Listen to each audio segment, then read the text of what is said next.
Good morning and welcome to Conversations at SC, held in conjunction with the World Capital Market Symposium 2015. Today we are privileged to have with us Camille Blackburn from Australia, who comes with very extensive experience in both the private and the public sector. Previously, she was attached to Macquarie Bank, Westpac, and the Australian Securities and Investments Commission, to name a few. Camille's main area of expertise is in policy and regulatory advice, and she was most recently attached to the Australian Government as the Principal Advisor for the Australian Financial System Inquiry, which concluded in 2014. Camille, thank you for being here with us today. It's a privilege to be here. Yeah. Thank you for having me. And one of the areas that has been generating a lot of buzz recently in the financial system is in financial technology, or fintech as we like to call it. And at present is very new. It's basically an eclectic mix of business models and services so far. You know, you've got terms like P2P lending, crowdfunding, robo-advisors, cryptocurrencies. You know, these terminology wouldn't sound out of place in a Dan Brown novel a few years ago. And now they've pretty much gone mainstream.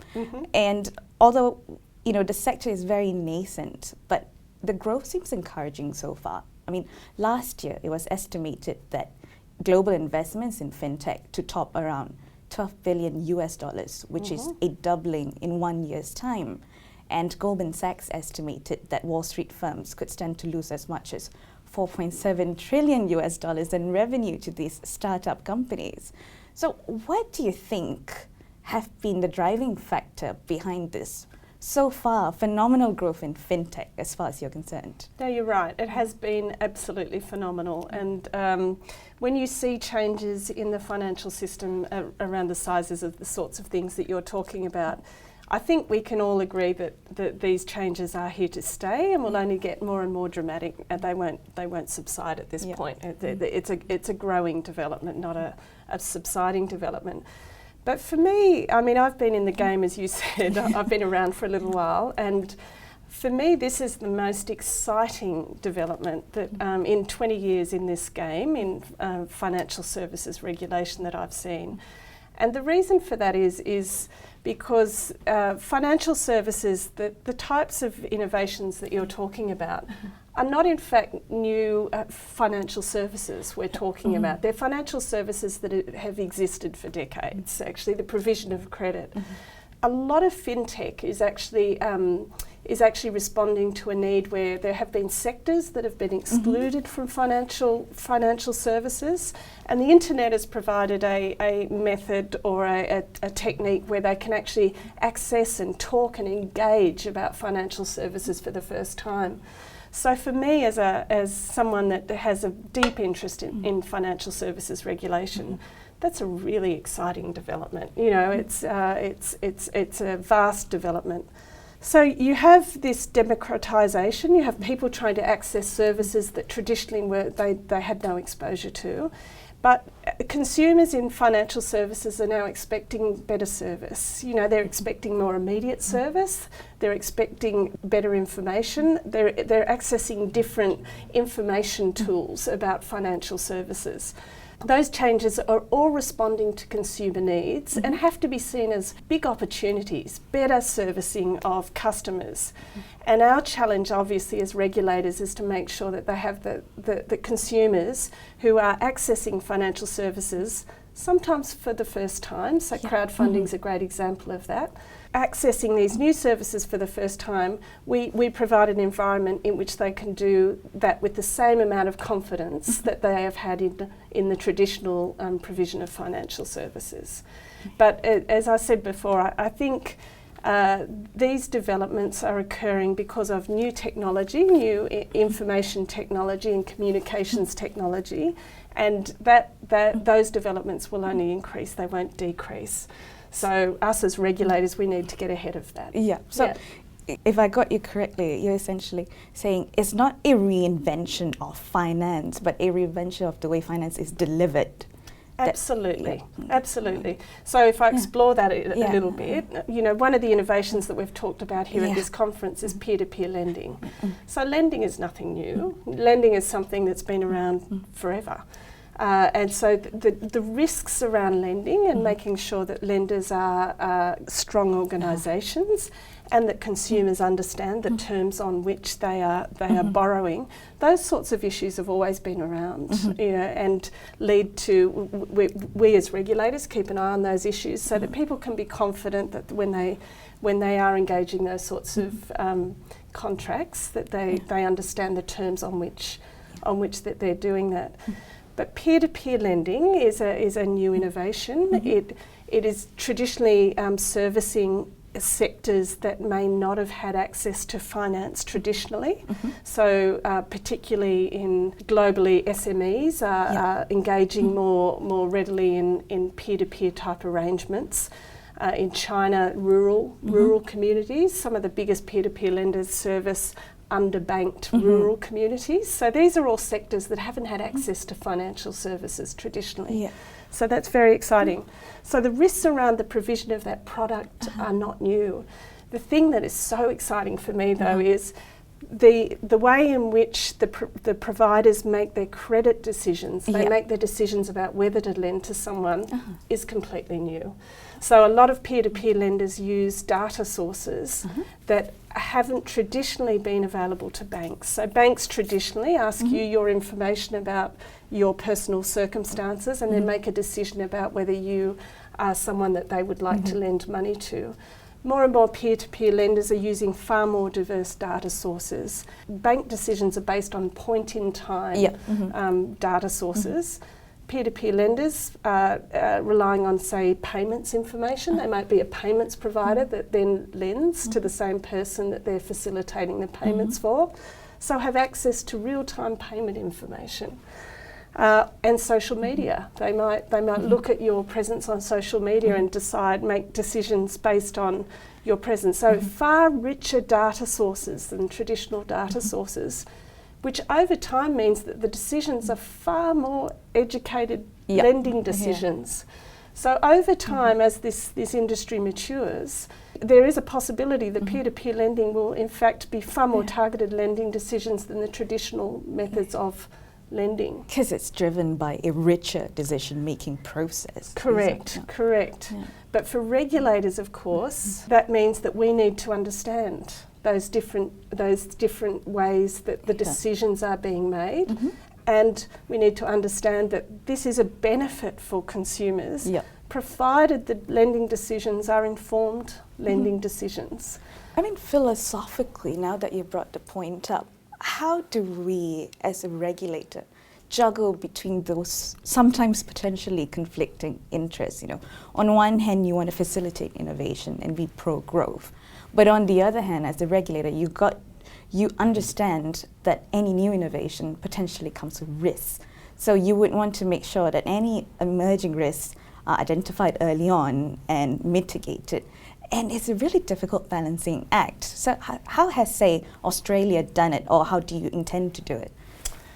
Well, I don't know that anybody has the answer to this yet. And for me, that's one of the exciting things. So if you are in our game, this is, a lot of the issues here are novel. They have never been seen before.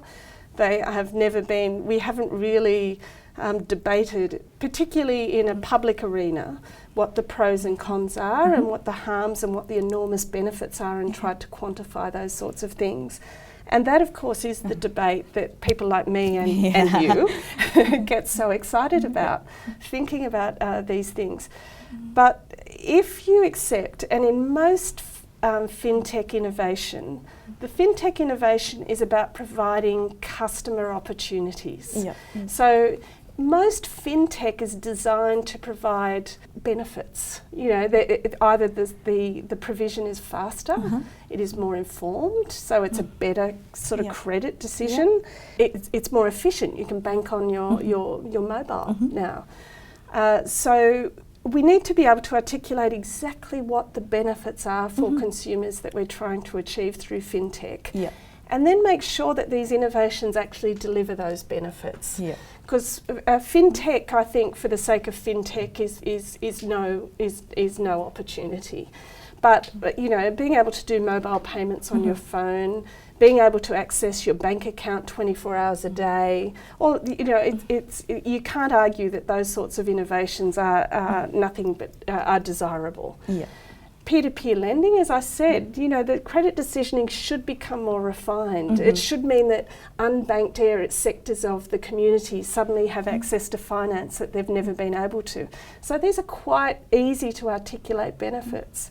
Peer-to-peer lending is not helpful though if the provider of the credit is doing it recklessly. It's not informed lending, and we already know that. We already know that as regulators. Because that's not unique to P2P lending. No, it's absolutely. the classic human problem, right? Absolutely right.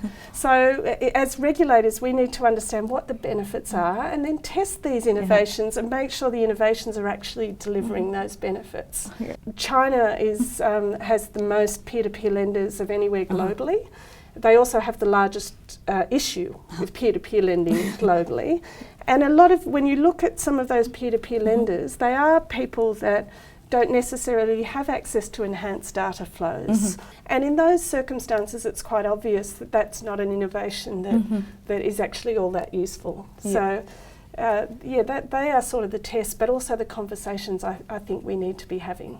You mentioned earlier the word testing, and I think one of the debates that cropped up not only during the symposium but also in the broader conversations is that unlike industries of tangibles, say pharmaceuticals, securities regulators don't have a clearly defined sandbox in which you could test ideas of products and see if they could potentially go toxic.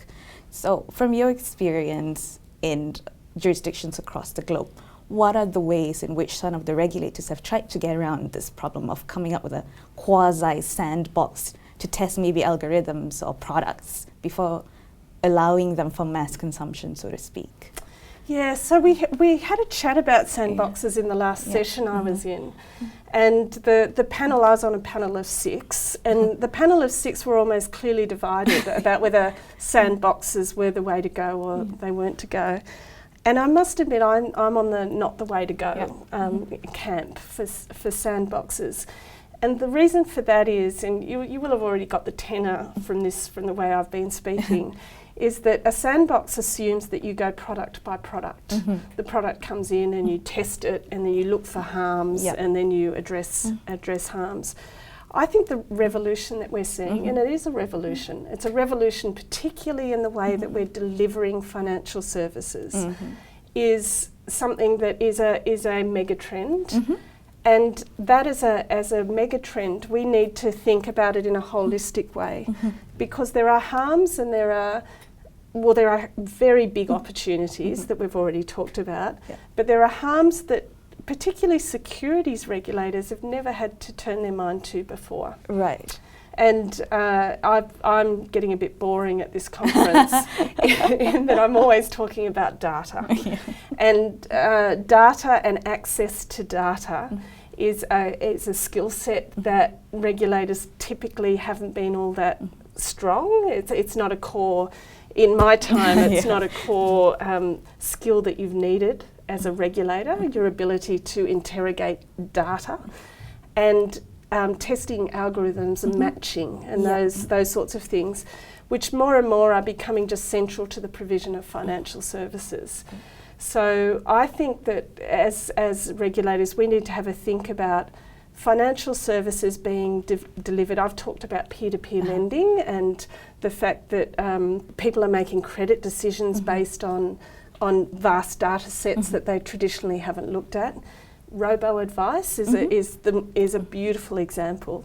So in robo-advice you have data attributes of individuals being matched with data attributes of products, and then an algorithm that matches to make sure that you're matching the most appropriate product with the investment needs of the individual, and algorithms will do that for you. So regulators need to be able to understand whether that is an appropriate algorithm. Using a sandbox, I think, is a sort of a very inefficient way of looking at something that really is a trend across the whole of the financial services industry. We need to sit down and actually anticipate what the issues are that we expect to come out of this new method of providing financial services, and then look at those harms and make sure our tool set is appropriate for addressing those harms. I think you've hit onto a really important point, because a sandbox implicitly suggests that we live in a ceteris paribus world, where if you hold everything else constant and you vary this product, you're going to get this outcome, which would in a way repeat the mistakes we made during the global financial crisis, which is to look at things at an individual firm or product level while ignoring the systemic effect, where the sum of the parts is not the same as the overall level in the system. No, I can't agree with you more. Yeah. I can't agree with you more. So data and data analytics, there are some real skills embedded in those sorts of issues. And in the last panel that I was talking about, there's no reason why regulators can't anticipate, but we know these changes are coming, so in some ways regulators need to get ahead of that curve. And it should simplify us using the same tools that the private sector is using to modify the way that they provide financial services, should provide us with the most powerful tools for being able to identify outliers. For example, robo-advisors, we know that there's a standardised way that you describe individuals' investment goals. And we know there's a standardised way that you describe different types of financial products and their maturities and their dividend streams and those sorts of things. We should be able to spot fairly easily those advisors using robo-advice where the results are a bit odd, you know, because we should be using the same sort of data sets that are available to the private sector. So I actually think that the same changes that are occurring in the private sector will provide us with extremely powerful tools to be able to ensure that that consumers are investing confidently. Earlier you talked about how fintech is a mega trend for the financial sector, but picking up from what you had been talking about the last few minutes, it would seem that the mega trend is also taking place in securities regulation, because we essentially started out a long time ago as being premised, it's fundamentally a legal problem. Securities regulation started out as ensuring contract enforceability, but now you could see that the philosophy behind regulation has taken on a more economic flavor, where we hit onto a macroeconomic phase when we talk about systemic resilience, and now we've moved on even further to behavioral economics and essentially looking at the microeconomics of harm and how individuals are affected by certain products and how we should tailor our interventions to ensure that that harm is anticipated and mitigated. Do you think that given this rise in the need for, say, data analysts and IT experts, would there be significant competition between regulators and the private sector for this specialist skill set? There will be, and there already is, and we all know that. And it is one of the biggest challenges probably over the next decade, because the shortage will be over the next decade. And, I find it so sad. I'm from an era where we were looking at conduct. I remember being on a futures trading floor and looking at the dockets of individual trades and looking for front running in the individual dockets of trade. So part of me feels very sad that this is the world that we're now operating in. I quite like dealing with people rather than algorithms. But the reality is, I think as a whole, when you look at what our role is to make sure that there is economic activity in the economies that we serve, and that there is good consumer confidence for engaging in those. The enormity of the good that we can do, definitely counterbalances that. The war for talent that you're alluding to, because of these new skills that we need going forward, is very difficult. But it's no different to the war that we've fought for decades again. So a decade ago we needed the best lawyers in the eras that you're alluding to. And you and I know that there are extraordinarily gifted people in the public sector, and there are extraordinarily gifted people that talk about these things in the same way that you and I do, whose main motivation is ensuring that the world in which we live is hopefully better for the greatest number. So we don't get out of bed for money. We get out of bed because the work that we do is important and it is interesting. It provides an element of public service that you just can't get in the private sector. So I suspect, like every war of talent we've had in the past, we will win that war of talent, and we will attract the talent for people because of those extra elements that you get on this side of the equation, or on the public sector and the regulator side of the equation that we've always traditionally been able to play to, or I hope that I like that spirit. I genuinely believe, and certainly we all know, everyone in this room knows that, especially when you're dealing with novel issues like the ones that we are staring down right now, there can be no more interesting work. I agree. So I'm very confident that we will be able to attract the talent that we need to be able to have intelligent responses to these policy challenges that we're seeing. I like your optimism very much. Well, it's interesting that you mentioned going through dockets in your earlier years as a regulator, because wouldn't that be one of the challenges that regulators face moving forward? The shift from having, say, tangible enforcement evidence to now relying on a cyber trail of activities and fund movements.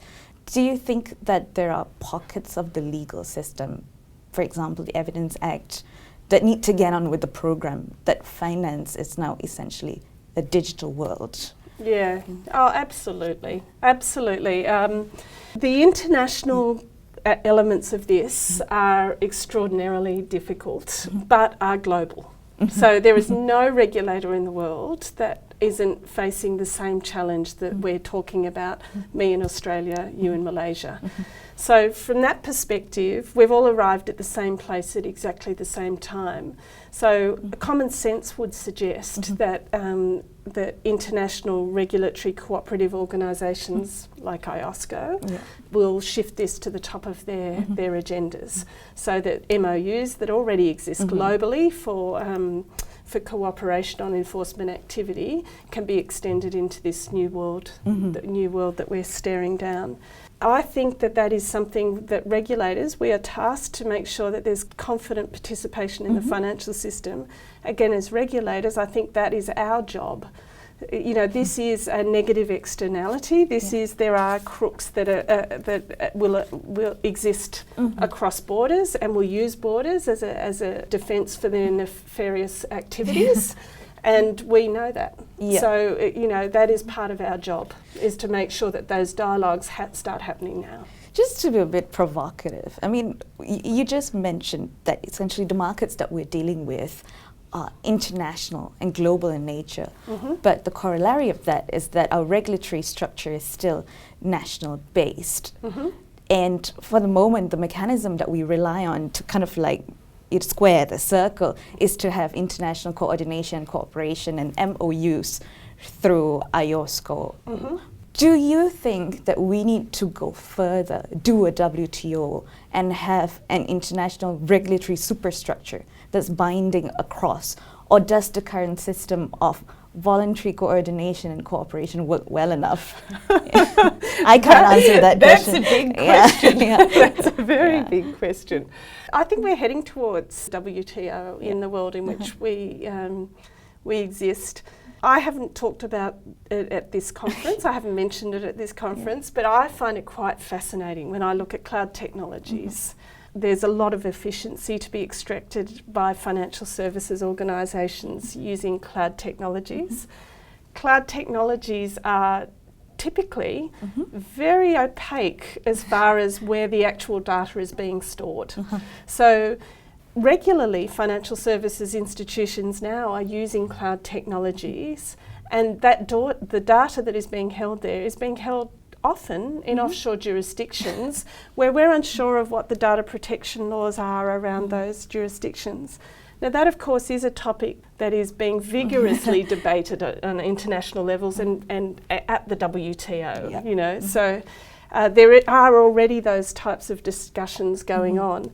But interestingly, for us, the answer is different in Asia, and I'm including Australia in Asia as part of that discussion. The answer is different in Asia, to Europe, to the US, and China, actually. So that's interesting. There are some very, very important priorities for us as financial services regulators to escalate the discussions and make sure we get some sensible solutions on issues that are critical to the future provision of financial services.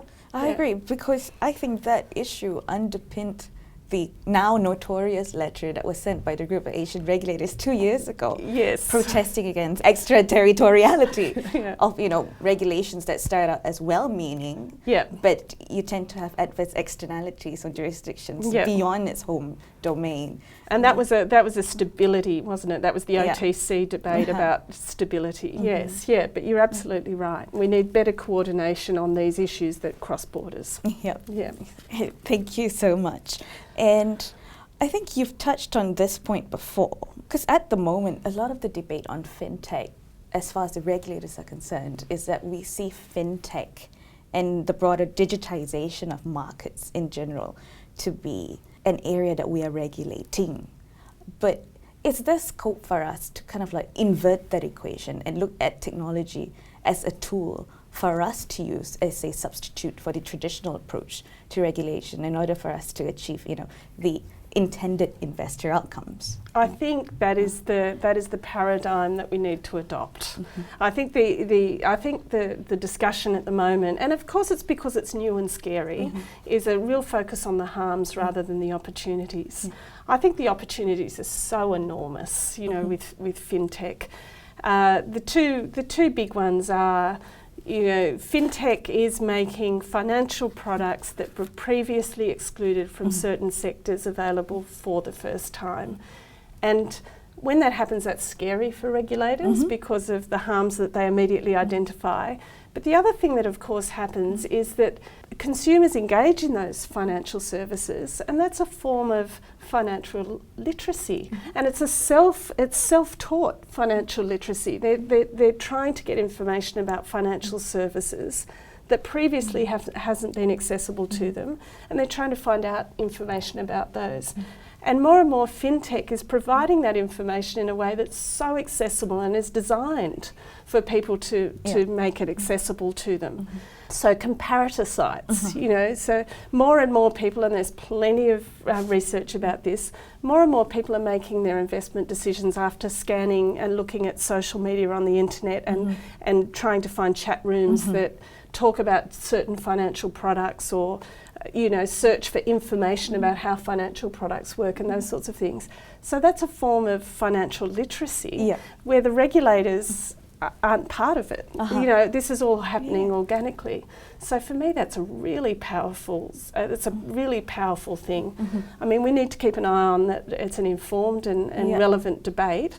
But crowd voting on products that win or lose, you know, that's a very, very powerful tool. And then the other thing is, of course, I talked a little bit about robo-advice and the matching of data attributes, individuals and products. That's going to challenge a lot of our traditional tool sets, is the way that regulators think about it, because we've had disclosure, we've had big prospectuses that talk about the products. All of a sudden we have these tools that just sort of ignore disclosure, they just sort of match you, and there's no words. You know, it's almost an algorithm with matching the two attributes. But again, I find that an extremely powerful tool from a regulator perspective. It's going to force us to look at our traditional tool sets that we use as regulators, but it means that we're entering into a different conversation. And again, it's going to allow us to spot outliers a lot more easily than we traditionally could, where we'd have to pick up the same prospectus that everyone else read it and compare it to the rest of the market. We should be able to have algorithms that access the same data sets and be able to spot very easily the advisors that are providing advice that seems like it's outside the normal paradigm. So again, that's an example where it's for regulators, it's a far more efficient regulatory tool than maybe what we've used in the past. Yep. And if we were to take that argument further, then maybe that would enable us to maybe loosen up on the gatekeeping and essentially allow more products into the market. But with regulatory tools now being more efficient, regulators can focus on after the fact supervision and pick up. Instead of being a ticket barrier, the inspector on the train picking up on those who do not have valid tickets. Absolutely. We won't read every ticket as it comes through. What we will do is we should be able to recognise the outliers and just go and talk to them. So I can see that there are, very powerful tools that fintech will make available to us to make sure that we're standing back and allowing things to flourish, but we can easily spot those the ones that just don't seem to add up. I think we've pretty much established the case that fintech is here to stay, and it could bring a whole host of benefits to consumers and businesses, especially in the subsectors that were previously underserved. Yes. But as a policy maker, which is a broader remit than a regulator, what should you do now? Because the traditional approach that's been the orthodoxy of the last, say, 1 or 2 decades has been pretty much leave well alone. It's very laissez-faire. But do you think there is still room for that kind of let them live attitude, or do policymakers now need to take a more active approach in encouraging the growth of this sector? I think there's a very serious role for policymakers in this area. I think we need to anticipate these changes, and I think I've already mentioned that there is an awful lot of good that is going to come out of this fintech, and I've said a few times how excited I am about it. But there are harms, and there are harms that are completely different to the ones that traditionally we've had to look at. There are real social harms that it is our job as policymakers to anticipate and start identifying now.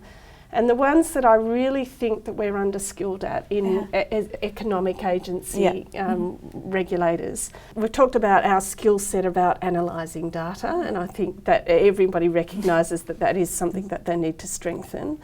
The bit that does worry me a little bit is traditionally we haven't seen ourselves as privacy regulators or personal data protection regulators, but if we accept that financial services now is a data-driven sector, we have to start recognising that for confident participation in financial services, part of that confidence is more and more that we can have confidence that our personal financial data is being appropriately dealt with by the financial services organisation. And us as financial economic agencies, it is actually part of our job.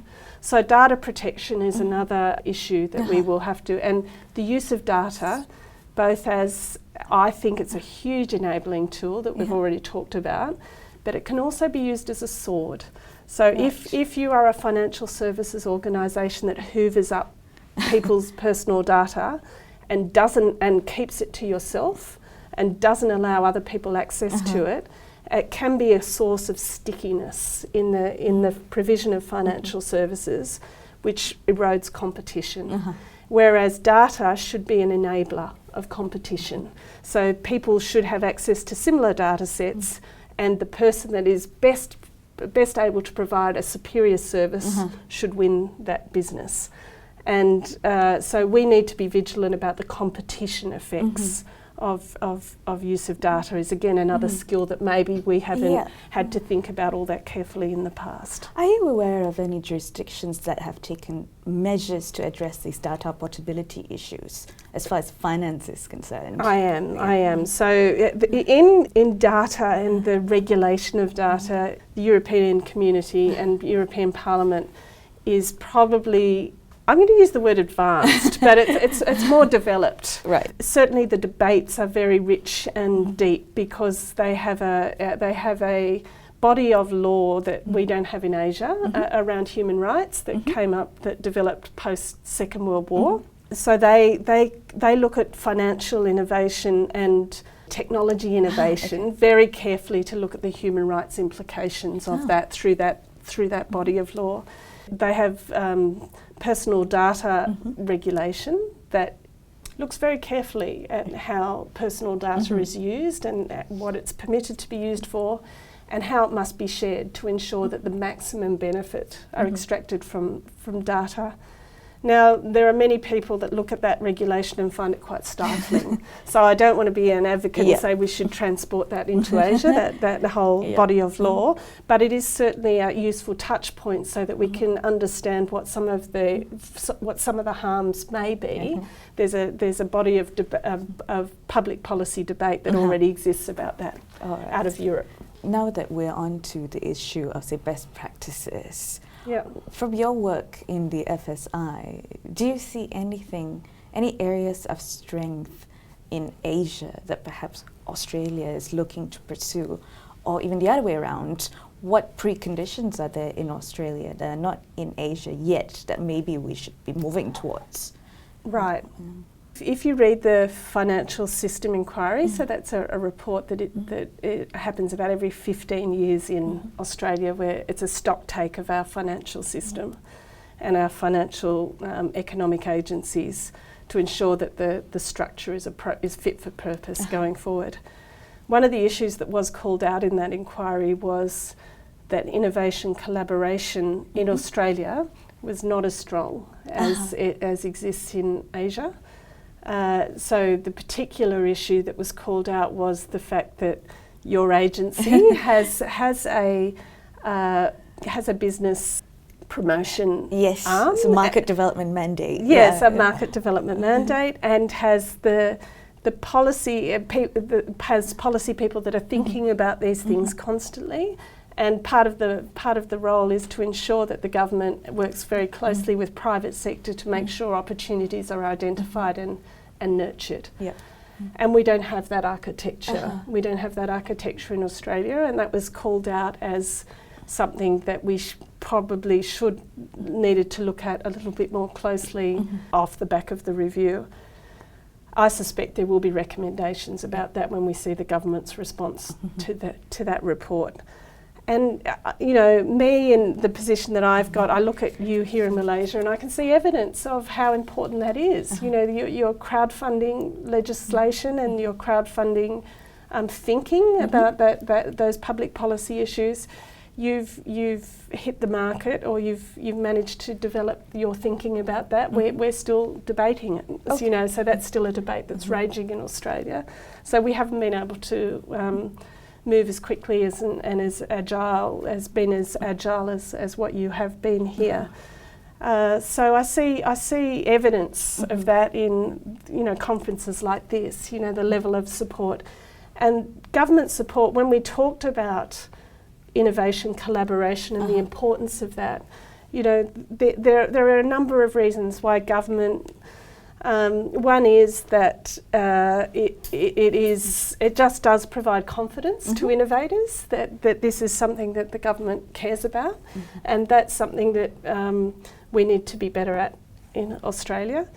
Government, of course, is typically in any economy in the world is one of the biggest consumers of products within the economy, just by virtue of the fact that they're a government. And so that buying power and actually being able to stand behind these innovations is very, very important. But it also provides a little bit of confidence to consumers that is something that they know that their government is engaged with and is thinking about. And so that trifecta is something that we will need to learn or watch what you do and perhaps collaborate with you a lot more strongly about going forward while we develop our thinking about that a bit further. Thank you very much, Camille. It was a great pleasure having you here today. That's it for us from Conversations at SC. This is Zahira signing out. Thank you for having me. You're very welcome.